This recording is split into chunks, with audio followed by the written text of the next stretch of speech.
আজকে তালের ক্ষীর আর সঙ্গে তালের লুচি। তাল পাকে ভাদ্র মাসে, ধরো অগস্টের শেষের দিকে, পুজোর আগ পর্যন্ত বাজারে থাকে। পাকা আর নরম দেখে তাল এনে খোসা ছাড়িয়ে নেবে।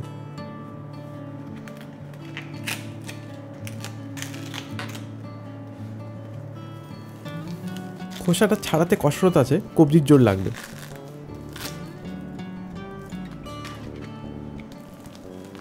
তালের 3টে করে আটি হয়, আটি আলাদা করে নেবে। পাকা তালও কিন্তু কখনো কখনো একটু তিতকুটে হয়। তেঁতো স্বাদটা কমানোর জন্য আমার দিদা তালের আটিগুলোকে সামান্য চুন জলে ভিজিয়ে রাখত।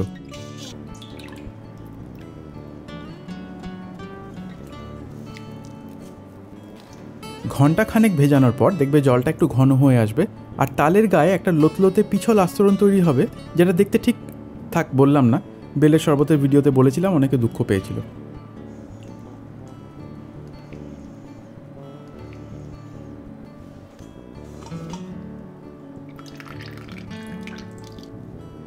একটা পরিষ্কার কাপড়ের চিপে এই পিচ্ছিল পদার্থটা ফেলে দেবে।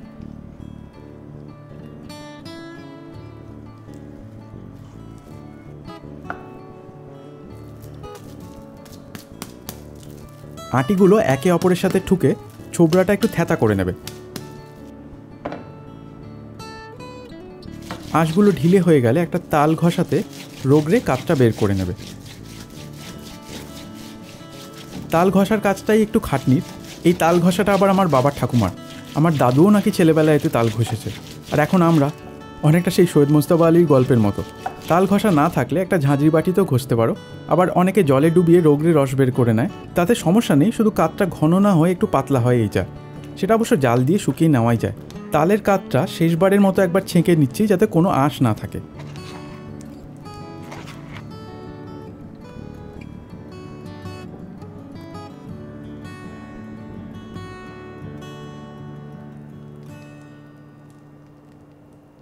দুটোই খুব সহজ রান্না। প্রথমে তালের ক্ষীরটা করে নিই।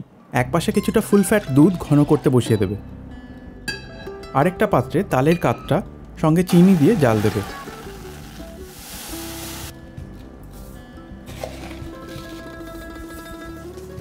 একবার ফুটে উঠলে এটা ফ্রিজারে এয়ারটাইট বাটিতে রেখে দিলে কিন্তু কয়েক মাস ভালো থাকবে।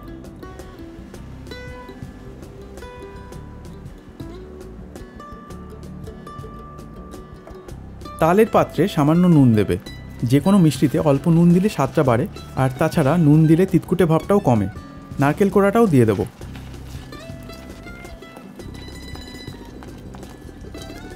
দুধটা জাল হয়ে শুরুর পরিমাণের অর্ধেকেরও কম হয়ে গেলে তালের সঙ্গে মিশিয়ে মাঝারি আঁচে রান্না করবে।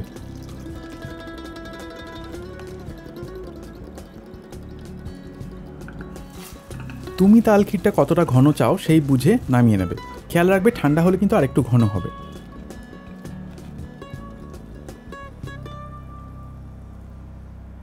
এবারে তালের লুচি।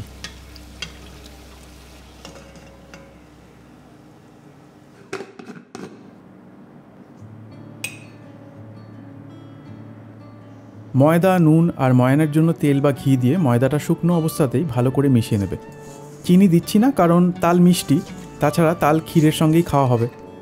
এবারে জলের বদলে তালের কাঠটা দিয়ে ময়দাটা মাখা হবে।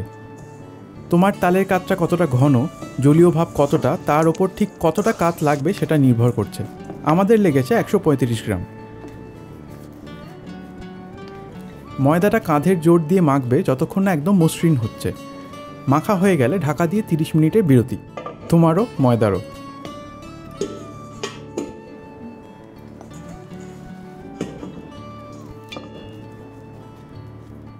আধ ঘন্টা পর লেচি কেটে নেবে। আমরা 200 গ্রাম ময়দা থেকে 20 থেকে 22টা লুচি করব।